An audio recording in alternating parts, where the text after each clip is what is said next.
कहते हैं कि हमारी जिंदगी में हर एक बाधा, हर एक रुकावट हमें कुछ सिखाने और हमें बेहतर बनाने के लिए आती है।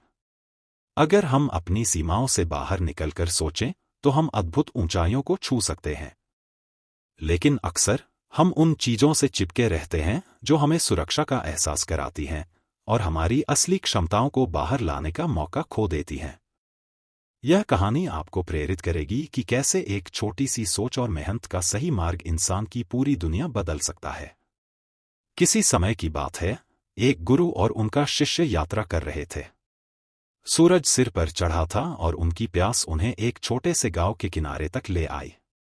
वहां उन्होंने एक खेत देखा जो बहुत बड़ा और उपजाऊ था, लेकिन उस पर कोई खास फसल नहीं उगी थी। खेत के बीचों बीच एक झोपड़ी थी जहां एक किसान अपने परिवार के साथ रहता था। गुरुजी ने झोपड़ी का दरवाजा खटखटाया।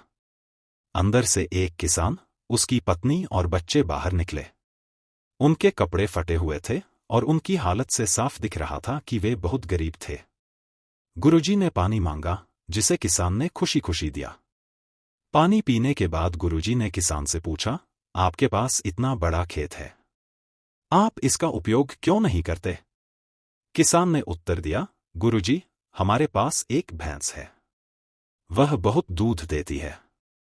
उसी से हमारा गुजारा होता है। हमें और कुछ करने की जरूरत ही महसूस नहीं होती। गुरुजी ने समझाया, इतनी बड़ी जमीन को खाली छोड़ना और केवल एक भैंस पर निर्भर रहना आपके भविष्य के लिए अच्छा नहीं है। मेहनत करने से ही आपकी जिंदगी बदल सकती है। लेकिन किसान ने उनकी बातों पर ध्यान नहीं दिया। रात हुई और गुरुजी ने किसान से झोपड़ी में रुकने की अनुमति मांगी। अनुमति मिलने के बाद गुरु और शिष्य वहां ठहर गए। आधी रात को गुरुजी ने शिष्य को जगाया और कहा, हमें यहां से निकलना है और साथ में इस किसान की भैंस को जंगल में छोड़ देना है। शिष्य यह सुनकर हैरान रह गया। उसने कहा, गुरुजी, यह तो गलत है। उस भैंस के बिना यह परिवार कैसे जिएगा?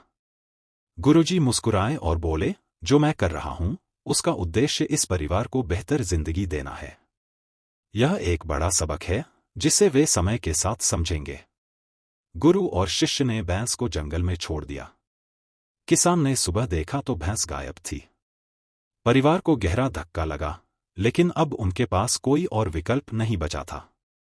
किसान ने शुरू में कई दिनों तक भैंस की तलाश की, लेकिन वह नहीं मिली। आखिरकार उसे अपने खेतों में मेहनत करनी पड़ी। उसने जंगल से लकड़ियां काटकर बेचना शुरू किया। जो पैसे मिले उससे बीज खरीदे और खेती शुरू की। धीरे धीरे उसके खेतों में फसलें लहराने लगीं।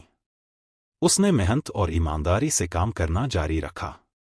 कुछ ही वर्षों में वह गांव का सबसे बड़ा व्यापारी बन गया। अब उसके पास न केवल अच्छा घर था, बल्कि बच्चों के लिए अच्छी शिक्षा और सुखी जीवन के सारे साधन भी थे। 7 साल बाद वही शिष्य, जो अब एक बड़ा गुरु बन चुका था, उस किसान से मिलने गया। उसने सोचा था कि भैंस के बिना किसान की हालत बहुत खराब होगी, लेकिन वहां पहुंचकर उसने हरे भरे खेत, बड़ा घर और समृद्ध जीवन देखा। शिष्य ने किसान से पूछा, यह सब कैसे हुआ? किसान ने बताया, गुरुजी की बात सही थी। भैंस पर निर्भर रहकर हम आलसी बन गए थे।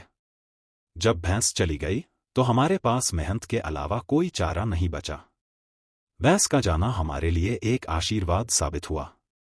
इस कहानी से हमें यह सीख मिलती है कि हमारी भैंस कोई भी चीज हो सकती है, एक आदत, एक डर या एक सोच जो हमें हमारी पूरी क्षमता तक पहुंचने से रोक रही हो। कभी कभी रुकावटें हमारे लिए नई संभावनाओं के दरवाजे खोलती हैं। इसलिए अपने जीवन में उन चीजों को पहचानें जो आपको रोक रही हैं और उनसे छुटकारा पाने की हिम्मत करें।